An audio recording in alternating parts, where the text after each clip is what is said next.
বন্যায় সমগ্র ঘরবাড়ি তলিয়ে গিয়েছে। মানুষ সব জলের ভিতরে বসবাস করছে, দেখতে পাচ্ছেন।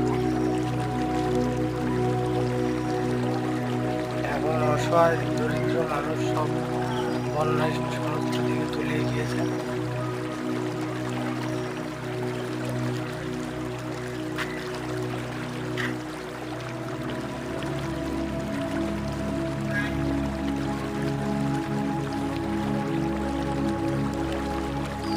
দেখুন কি ভয়াবহ বন্যা, বন্যায় সমগ্র কিছু ভেসে গিয়েছে। দেখুন বাড়ি ঘর সব কিছু জলের ভিতরে রয়েছে আপাতত। দেখুন বর্তমান পরিস্থিতি, সমগ্র বাড়িঘর সব